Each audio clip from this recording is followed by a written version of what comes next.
안녕하세요. 산마루 어린이집에서 원장 역할을 맡고 있는 이태경 강아지풀이라고 합니다.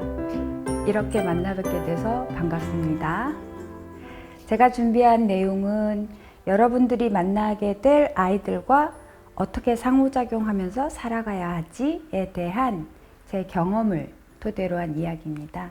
여러분들한테 도움이 되셨으면 좋겠습니다. 첫 번째 이야기는 요즘 아이들, 어떤 아이들일지 이해하는 시간인데요. 요즘 아이들은 저희가 자랐던 때와는 달리 어려서부터 굉장히 많은 보호자들과 생활을 하게 돼요. 저희가 자랄 때야 그 부모, 형제, 그리고 주변의 친척, 그리고 동네 사람들 정도일 텐데, 요즘 아이들은 태어나면서부터 조부모와 함께 지내기도 하고요. 어느 정도 크고 나면은 어린이집이라고 하는 이제 보육시설에서 다양한 보호자들과 생활을 합니다. 그뿐만 아니라 여러분들과 같이 아이들의 생활을 응원해주는 보호자와도 생활을 하게 되지요. 그러다 보니까 이 아이들은 심리적으로도 그리고 일상에서도 안정감이 필요한 아이들의 특징이 있습니다. 일상도 자기 개인 공간이 아니라 개인 공간에 머물다가 어린이집이라는 다른 공간으로 가고, 다른 공간에서 생활했다가 다시 이제 개별 공간으로 오기도 하고요. 그게 이제 다른 조부모네 집으로 가게 되기도 하는 여러 가지 일상들이 겹치게 돼요.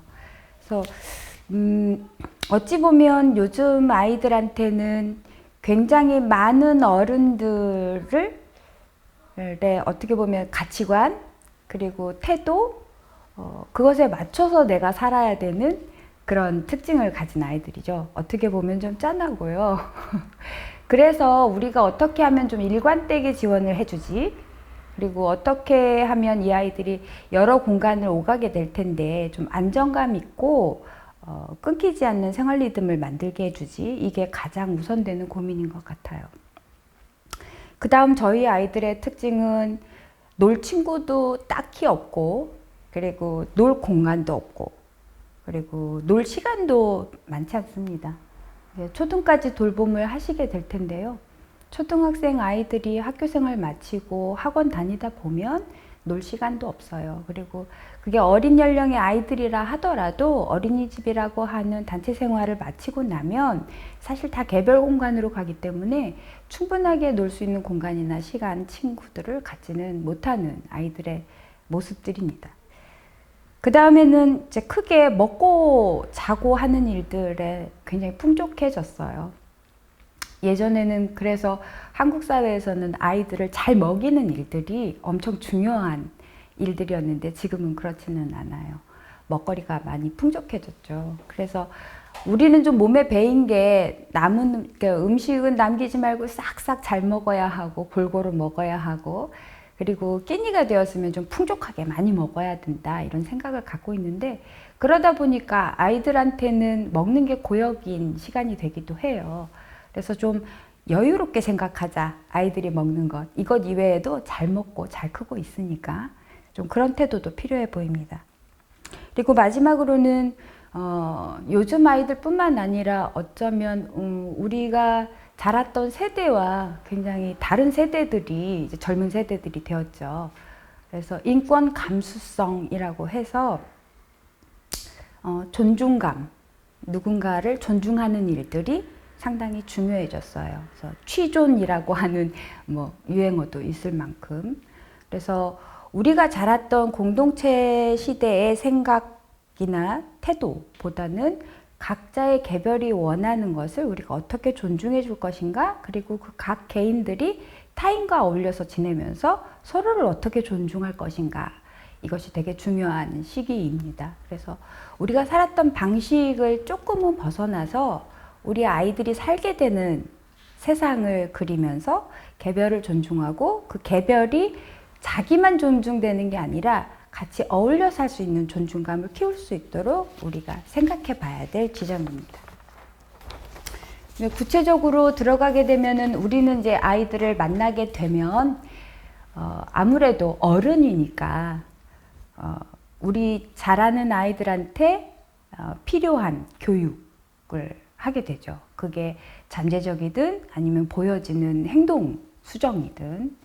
그래서 대부분 요즘 많이 알고 계신 단어가 훈육이라고 하는 단어예요. 근데 훈육이라고 하는 단어가 가끔은 되게 오해가 되는 것 같아요. 우리가 갖고 있는, 어른 세대가 갖고 있는 훈육에 대한 개념은 혼낸다 라고 하는 걸로 좀 잡혀 있거든요. 근데 훈육은 뭘까를 좀 다시 생각해 봤으면 좋겠습니다. 훈육은 어른이 일방적으로 자기가 관리하기 좋은 방식으로 통제하는 게 아니라 아이 중심으로 아이가 이 공간에서, 이 질서 안에서 실천하고 함께 살아갈 수 있는 능력을 키워주는 데 필요한 우리가 아이들을 돕는 방식입니다. 근데 그 돕는 방식이 훈육이라고 쓰이는 단어들이 사용되는 때를 보면 가르침이 필요할 때들이에요.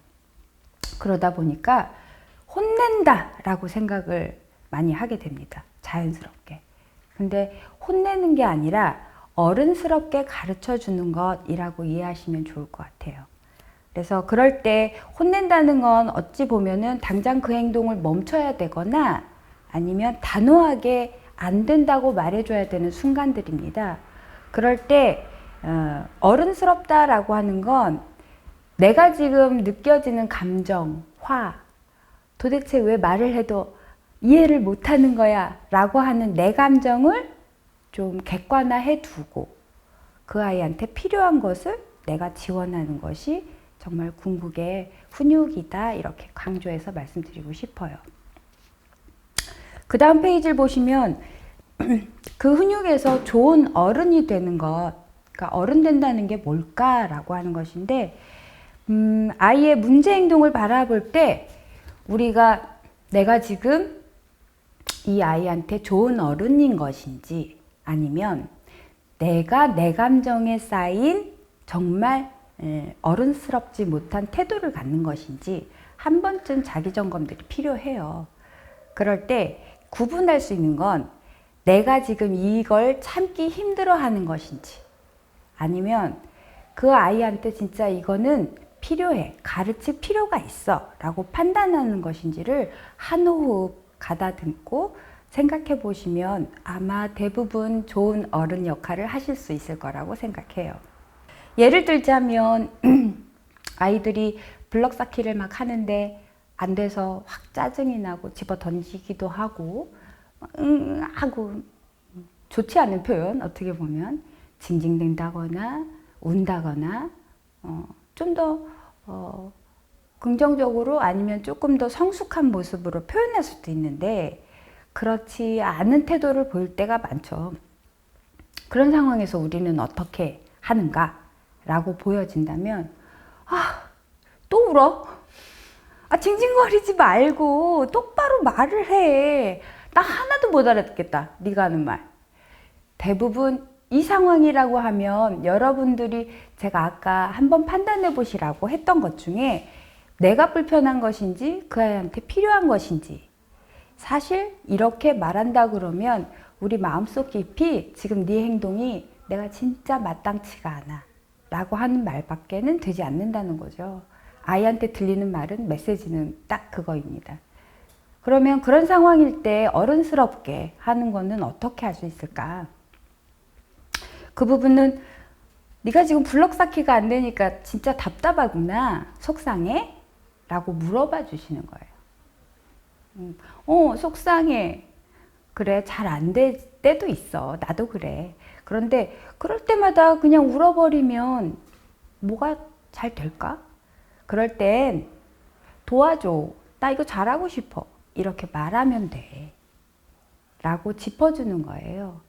그러면 아이는 내가 지금 짜증이 나고 화가 났는데, 우리 선생님이 내 마음을 알아주었다 하고 일단 감정은 거기에서 멈추게 될 거고요. 그리고 우리가 정말 좋은 어른으로서 이 아이한테 필요한 사회적인 기술, 그럴 때는 도와달라고 말하는 거구나를 알게 해줄 수 있다는 거죠. 간단해 보이지만 쉽지는 않아요. 그래서 맞아요. 감정은 수용하되 행동은 바람직한 방향으로 수정해 주는 것이 좋은 어른의 모습이다 라고 제 경험을 통해서 얻어지게 되었습니다. 다음은 그걸 조금 구체적으로 단계를 구성해서 나의 행동을 한번 살펴본다면 저는 이런 사이클이 있을 거라고 생각했어요. 첫 번째로는 이 감정 읽기라고 하는 것에서부터 시작이 되는데, 읽어주는 것이 아니라 내가 그 아이의 감정을 캐치하는 거죠. 아, 제가 지금 블럭 쌓기가 잘 안 되니까 짜증이 확 났구나. 그리고 행동을 파악해 보는 거예요. 얘는 짜증이 날 때 어떻게 표현하지? 아, 짜증을 내기도 하고 어떨 때 울먹이기도 하고, 어떤 친구는 또 되게 공격적으로 그냥 확 집어 던지거나 방해하는 행동을 하기도 할 거예요. 그러면 그렇게 하는 행동의 원인이 뭘까를 재고해 보는 순서가 됩니다. 첫 번째로는 여러 가지 원인들이 있을 수 있는데, 일단 블럭 쌓다가 짜증이 났다, 그리고 울먹거린다, 문제 해결을 하지 않고 그러고만 있다라고 할 때 그 아이가 그 행동을 하는 건 어쩌면 감정 조절이 잘 안 되는 친구일 수도 있고, 어떤 부분에서는 늘 의존적인 태도를 가지고 있는 친구일 수도 있어요. 그래서 내가 어떤 것이 원인이다 라고 파악이 된다면 그때 비로소 내가 좋은 어른으로서 나는 어떻게 할 것인가에 대한 내 기대 설정을 하게 되겠죠.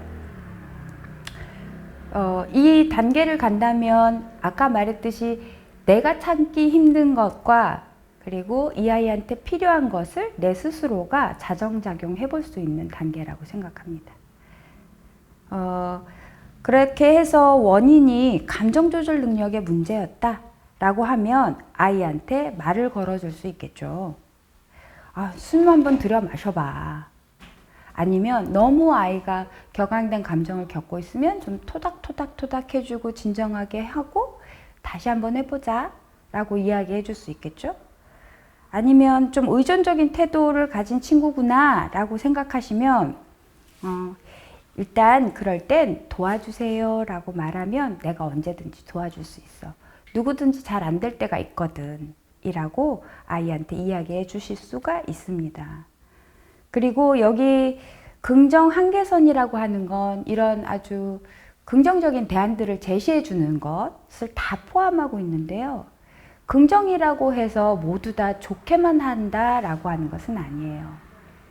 예를 들어 지금 그러니까 감정이 조절이 잘 안 된다거나, 아니면 자기가 이럴 때 어떻게 말로 표현해야 될지 모른다거나, 아니면 평소에 어른들이 그냥 응 하면 다 들어줬으니까 그냥 일관되게 그 방법만 했던 친구라면 다른 긍정적인 모델을 만들어줘서 그 아이가 실천해 볼 수 있도록 하겠지만, 공격적인 행동을 하는 경우는 좀 달라요. 그래서 긍정 한계선을 그어준다는 건 좋게만 한다는 게 아니라 단호하게 안 되는 건 안 된다고 말해줄 수 있어야 된다라는 것까지 포함하고 있습니다. 그 다음에 넘어가면 그 다음 페이지에서는 아이를 살리는 대화라고 했는데요. 지금 앞에서 이야기한 내용과 많이 포함되어져 있습니다. 근데 우리가 아이들하고 이야기를 할 때 가능하면 내가 어떤 대화를 해야 되지? 라고 할 때 아이를 살리는 대화에서 가장 핵심은 아이들이 되게 부정적인 정서 표현들을 하게 되는데, 그럴 때 그럴 수 있다라고 하는 걸 내가 인정하는 거죠. 그러면 아이를 살리는 대화로 가는 데는 훨씬 더 빠른 지름길이 열릴 거라고 생각합니다. 아이들은 짜증, 분노, 좌절, 슬픔, 억울함, 불안함 굉장히 많아요. 어른들과 똑같이. 다만 이 아이들은 어른처럼 아, 이게 짜증이구나. 아, 이게 불안한 거구나. 이거는 슬퍼. 이건 억울한 거야. 이렇게 자기가 구체적으로 인식하지 못할 뿐인 거예요. 그리고 특히 요즘 아이들은 불안함이 참 많습니다. 불안함은 특히나 눈치채기 힘든 감정들이에요. 그리고 자기도 그 불안을 어떻게 표현해야 될지 모르기 때문에 어떤 때는 굉장히 산만하게 움직이기도 하고 어떤 때는 누군가를 굉장히 괴롭히면서 자기 불안을 잠식시키기도 합니다. 그런 걸 잘 눈치채 주는 것이 살리는 대화에서의 첫 지름길이라고 보여져요. 첫 번째 인정할 것은 아이들한테 일어나는 이런 나쁜 감정들은 아이가 나빠서가 아니라 아직은 그 감정이 무슨 이름을 가진 건지 모르고 그런 감정을 어떻게 표현해야 될지 모른다라고 하는 것을 우리가 받아들이고 그 출발선에서 아이들의 감정과 표현을 봐주셨으면 한다는 겁니다. 공격적인 행동 또한 마찬가지예요.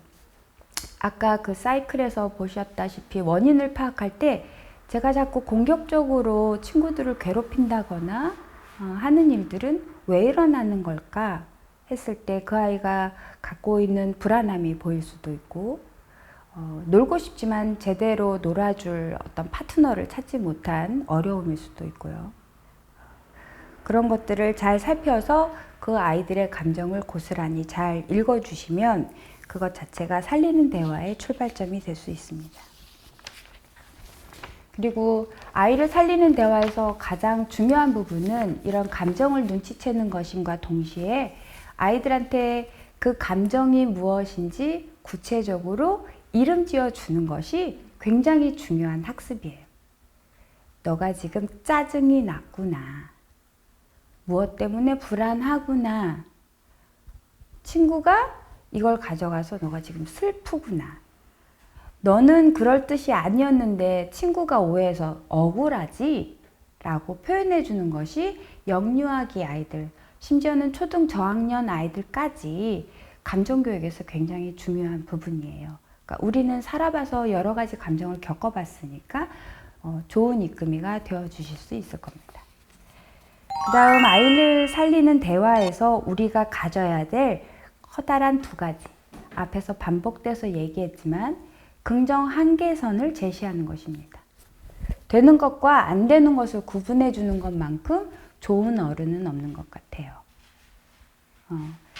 요즘 아까 인권 감수성 얘기하고 취존이라고 하는 말도 유행이고 개인의 선택을 존중하는 시대이긴 하지만 영유아기 아이들한테는 선택은 굉장히 어렵고 어찌 보면 어른이 무책임한 행동일 수 있어요.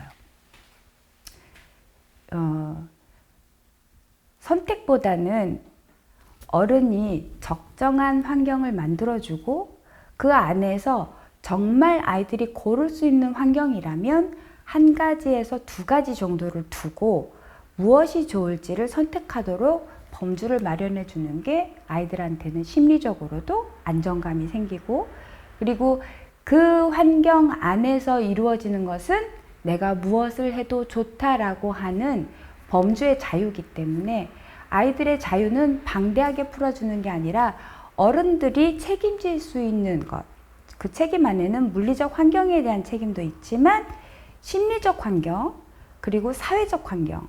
사회적 환경은 사회적으로 용인되는 행동과 그렇지 않은 행동. 그리고 심리적 환경에는 그것이 너의 자유이지만 타인의 자유를 해치지 않는 범주의 환경. 그리고 물리적 환경은 그 아이가 마음껏 놀아버려서 나중에 그걸 책임지고 정리할 수 없을 정도의 것이 아닌 것.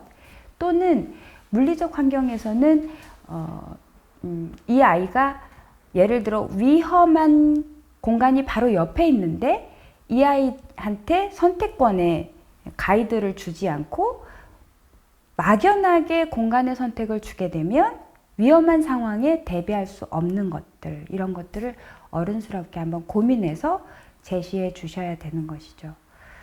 그리고 가장 흔하게 하는 말 중에 너 그렇게 하면 될까 안 될까? 라고 하는 질문을 많이 하세요. 근데 이거는 가치관의 혼돈이에요. 명확하게 그렇게 하면 안 되는 거야 라고 이야기해 주시는 게 아이들은 훨씬 선명하게 받아들일 수가 있습니다. 그리고 두 번째로는 이것이 안 되면 그럼 뭐가 되는 거야? 라고 하는 것이에요. 이렇게 하면 안 돼.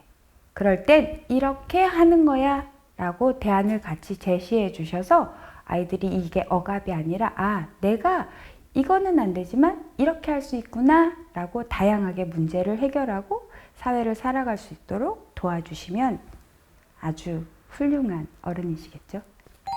다음은 아이를 힘들게 하는 대화 파티션이에요.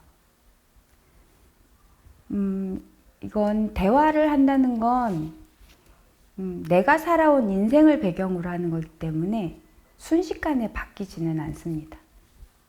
그래서 여러분들이 혹시 훈련하고 싶으시다면 상황에 따라서 그날 내가 만족스럽지 못했던 상호작용이 있다면 그걸 다시 한번 그런 기회가 온다면 난 이렇게 말해봐야지 라고 써보시는 것이 굉장히 도움이 되실 거예요.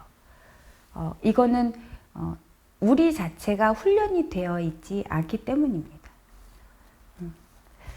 힘들게 하는 대화 중에서 저희가 은근히 많이 하는 게 협박하기, 비난하기, 그리고 비아냥거리기, 조롱하기 이런 종류들입니다.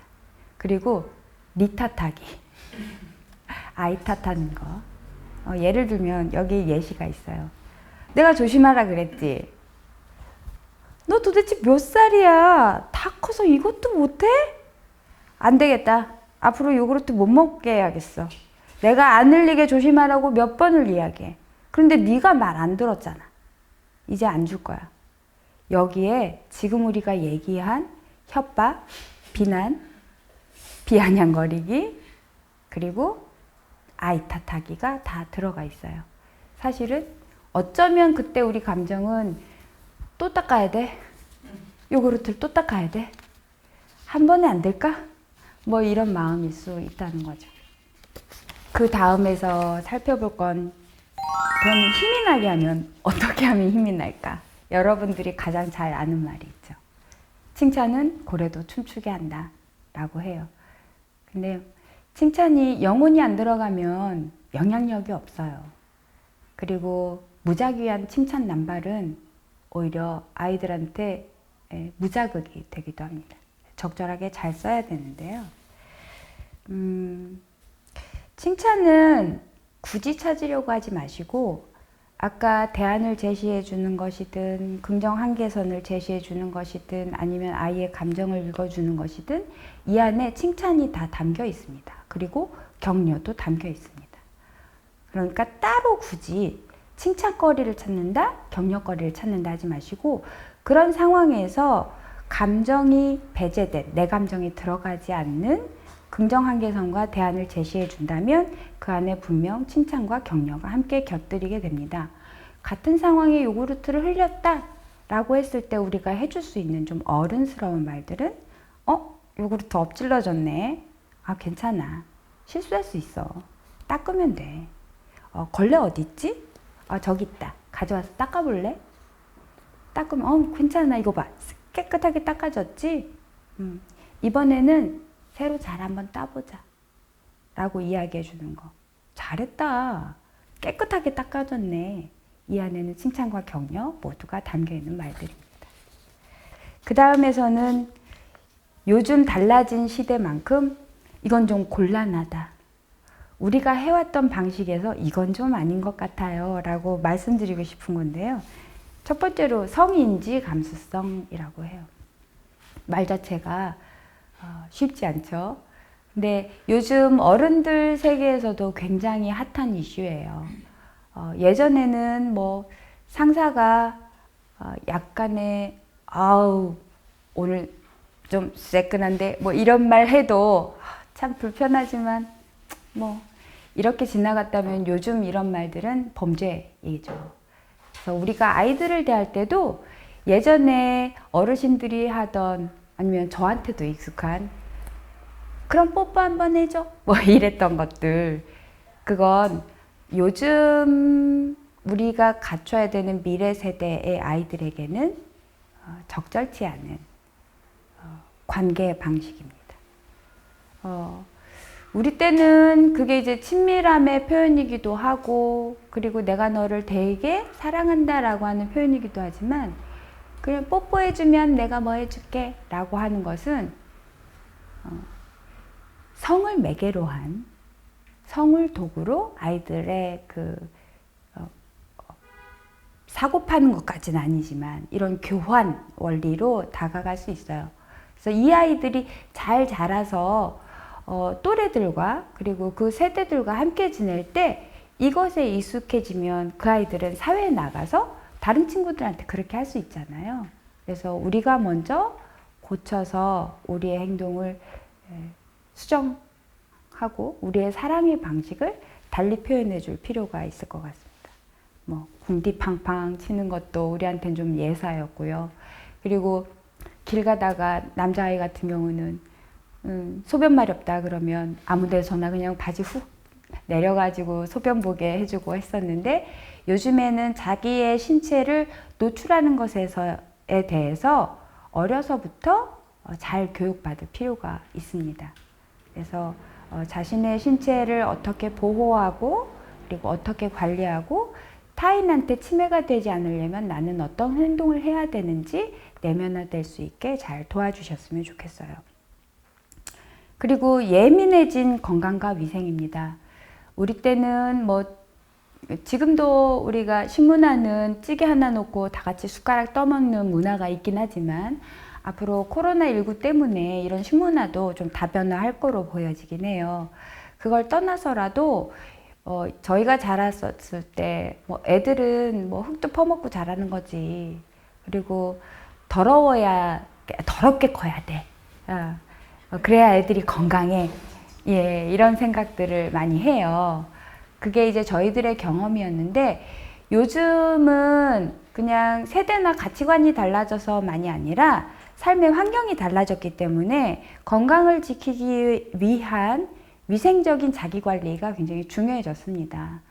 아마 여러분들도 이제 코로나19라고 하는 감염병 때문에 손 씻기가 굉장히 강조되면서 앞으로 이런 생활 습관이 우리를 지키는 굉장히 중요한 도구가 될 거라고 아마 직접 경험을 하셨을 것 같아요. 지금 아이들이 살게 되는 미래 세대는 그러하답니다. 저희가 살던 때와 달리 생활 환경이 많이 달라졌어요. 그래서 아이들이 외출하고 돌아와서는 30초 이상 손 씻기, 그리고 음식을 먹을 때, 그리고 우리가 바깥에 나가서 놀 때 아이들의 위생 관리를 아이들이 스스로 해볼 수 있도록 잘 지지해 주셨으면 좋겠어요. 그리고 마지막으로 해줘 버리는 것. 이것은 어른이 정말 편안해요. 그 아이가 신발 신기 힘들어하면 얼른 신겨져 버리면 편안해요. 그런데 그 아이는 신어볼 수 있는 학습의 기회를 놓치는 겁니다. 내가 좀 손이 더 가고, 사실은 손이 더 가는 것보다 가장 하기 힘든 게 기다려주는 거예요. 내가 도저히 못 참겠어서. 그리고 네가 빨리 이거를 해야 그 다음 내가 뭐를 할 수 있는데, 이런 것 때문에 아이들이 스스로 할 수 있는 일들을 학습할 수 있는 기회를 많이 놓치게 되거든요. 이것은 어른이 편할 수는 있지만 그 아이한테는 생애에 꼭 필요한 자기 습관을 만드는 기회를 앗아간다라고 생각해 주시면 좋겠습니다. 첫 번째로는 여러분들은 부모 역할을 대신하는 대리 보호자이십니다. 그래서 부모가 바빠서 그 역할을 할 수 없기 때문에 여러분들한테 위임한 역할이니까 부모만큼은 안 되더라도 그 역할을 맡은 소임이 있다라고 생각해 주시면 좋겠어요. 어린이집 같은 경우는 등하원시에 각 어린이집마다 대리보호자 뿐만 아니라 부모님들이 모두 다 지켜줘야 되는 규칙과 질서들이 있을 겁니다. 투약 의뢰에는 어디에 어떻게 기록을 해달라. 그리고 필요한 물건에 대한 안내는 어디에 되어져 있다. 뭐 게시판에 안내된다, 아니면 구두로 전달된다. 그리고 요즘 같은 경우는 어린이집에 등하원시에 전자출결 시스템이 다 생겨났어요. 그래서 앱을 깔아서 일일이 찍거나 아니면 탭을 카드키 같은 걸 대어서 등하원 기록을 해줘야 되는 일들, 이런 것들은 부모뿐만 아니라 대리보호자 모든 분들한테 적용되는 일과들이니까 잘 숙지하셔서 도와주시면 그 아이를 중심으로 선생님, 부모, 대리보호자 이 세 주체가 잘 연결되어 아이의 성장을 잘 도와줄 수 있는 중요한 역할이라고 생각해 주시기 바랍니다. 그리고 특히나 선생님들이 그날 있었던 아이 컨디션이나 아니면 있었던 일상에 대해서 전달해 주시기를 말씀드릴 때가 있어요. 그 내용은 잘 전달되어질 필요가 있습니다. 부모가 알아야 하고 그리고 교사는 부모가 알아야 되는 내용이기 때문에 전달 드리는 내용이니 메신저 역할을 해주실 때 반드시 전달해 주시고 그리고 전달하실 때 있는 그대로 전달해 주시면 좋을 것 같아요. 거기에 예를 들면 내가 볼 때 뭐 그럴 것까지는 아니었는데 선생님은 이렇게 말하더라고요 라고 하면 내용이 왜곡되거나 부풀려지기도 해요. 그래서 그 상황을 보지 못한 부모들은 굉장히 과장되게 생각할 수도 있고 그리고 선생님이 전달하고자 하는 의도와 달라질 수 있어서 부모와 선생님 간에 간혹 굉장히 풀기 어려운 문제가 생기기도 하더라고요. 그리고 특히 이렇게 예민한 사안에 대해서는 이 아이와 연결된 문제 또는 의견들이 있을 땐 부모와 교사가 직접 이야기 나눌 수 있도록 그 거리를 존중해 주셨으면 좋겠습니다. 때로는 가장 많이 보는 선생님을 많이 보고 선생님의 이야기를 많이 전달받으신 분이 대리보호자 분들이시기 때문에 선생님에 대한 평가까지 부모한테 전달이 될 때가 있어요. 아까와 되게 유사한 성격들인데 그 선생님은 애들한테 좀 엄한 것 같아 라거나 그 선생님은 우리 애한텐 좀 그런 것 같아 개별적인 판단이 드실 수 있는데 그러한 일들이 사실은 부모하고 교사가 직접 이야기를 나누면 신뢰감을 가지고 해결될 수 있는 일들이 다소 신뢰감이 깨진 상태에서 문제로 치닫게 되는 경우도 생기더라고요. 그래서 좀 어려운 역할이실 거라고 생각해요. 그렇지만 그 적정거리라고 하는 것을 한 번쯤 생각하시면서 전달해 주시면 크게 문제는 없을 것 같습니다. 마지막 챕터도 그와 같은 말들이에요. 동의반복인데요. 그런 교사를 질책하거나 평가하는 말들 그리고 선생님이 전달사항을 말씀드리고 준비물이 필요하다고 안내했는데 전달되지 않아서 결국 그것에 대한 피해는 아이가 보게 되죠. 그리고 이런 것들은 나는 전달했는데 그 부모가 이걸 준비해 주지 않았다라고 선생님들은 또 오해하실 수도 있습니다. 그리고 안전과 관련해서 요즘에는 등하원 관련해서 보호자가 바뀔 때는 엄격하게 관리 통제하고 있어요. 그래서 불편하시더라도 부모님이 그때그때 대리보호자님이 가실 건지 부모님이 가실 건지 아니면 조부모님이 가실 건지 이런 걸 일일이 미리 말해줘야 하고 미리 말해주지 않은 상태에서 보호자가 바뀌게 되면 기분 나빠하시지 마시고 저희가 직접 전화해서 부모에게 확인을 해야 합니다. 그건 아이들의 안전을 위한 거니까 불편하게 생각하지 마시고 좀 진행해 주시면 좋을 것 같아요. 선생님들도 그래야만 안전한 인수인계가 이루어질 수가 있습니다.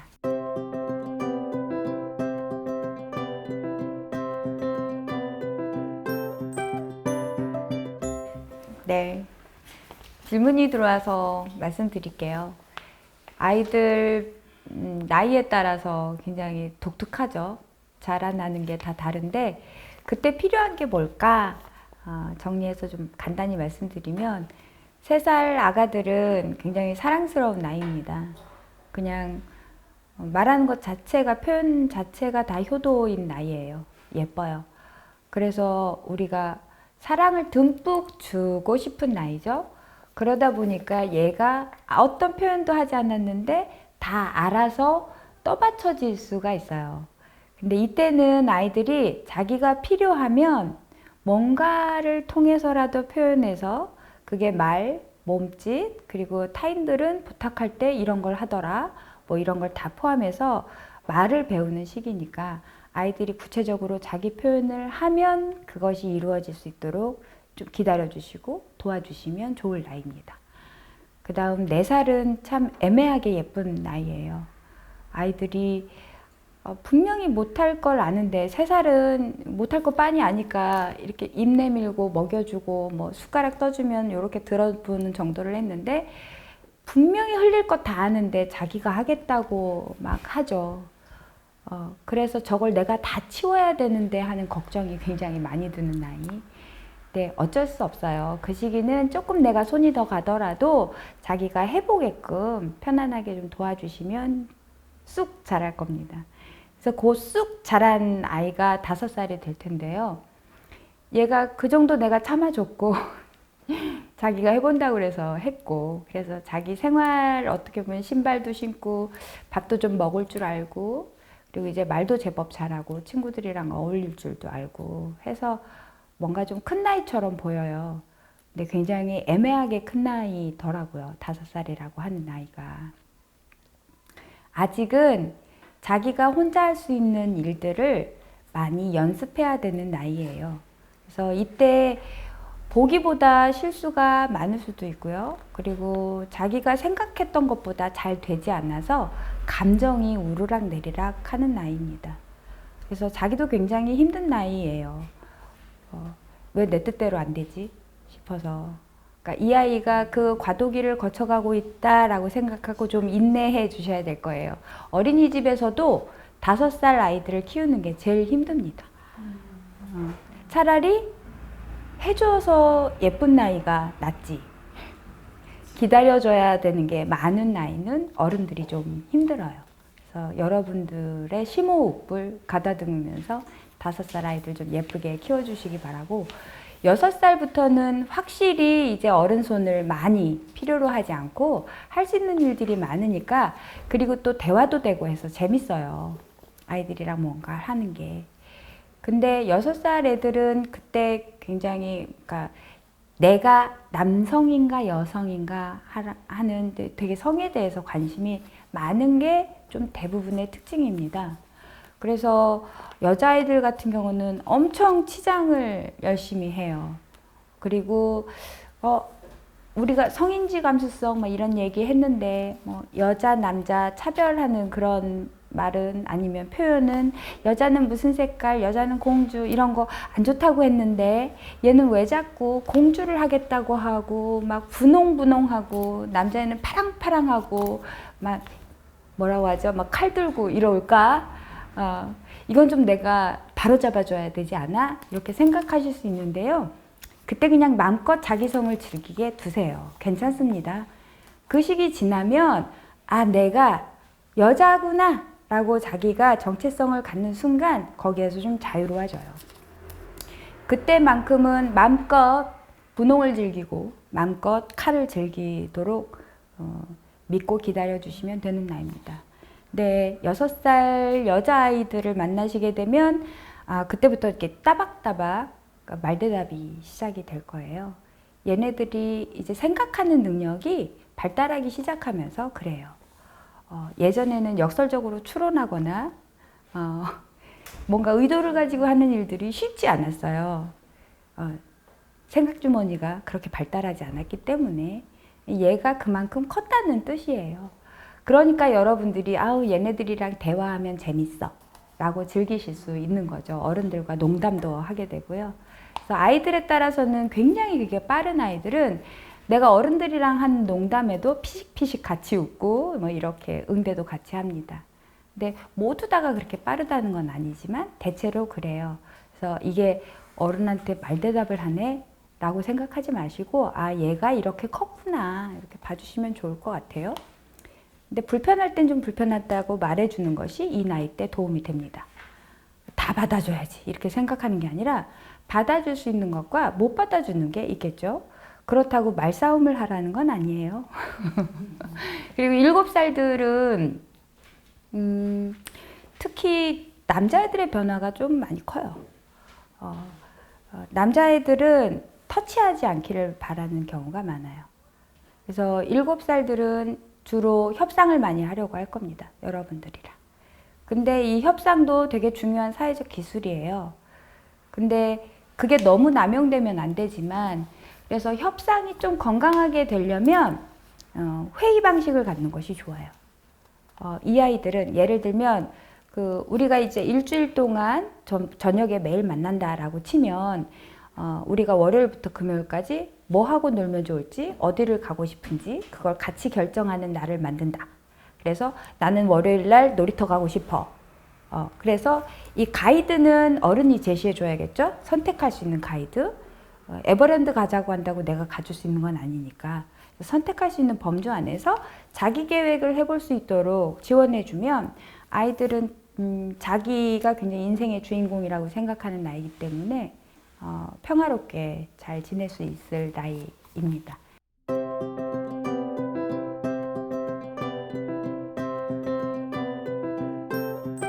두 번째 질문입니다. 아이들이 간 볼 때 어떻게 해야 되나요? 이런 거 굉장히 어려우시죠? 그러니까 새 아이를 만나게 되면 아이마다 아까 말했잖아요. 요즘 아이들은 굉장히 여러 어른들을 만나서 산다고요. 그러다 보니까 어떻게 보면 걔네들도 살려고 이 어른은 어디까지가 허용이 되는 사람일까? 그리고 이 어른은 어떤 가치관을 가진 사람일까? 이런 거를 탐색한다라고 좋게 표현할 수 있고, 그걸 다른 시각에서 보면 내가 주도권을 가질 수 있는가? 내가 어느 만큼 내 생활에 주도권을 가져서 내 맘껏 할 수 있지? 라고 하는 부분도 같이 공존하고 있어요.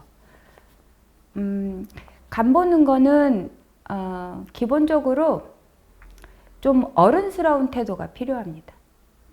그리고 길게 봐주셔야 되는데, 이 아이가 나를 시험하고 있구나.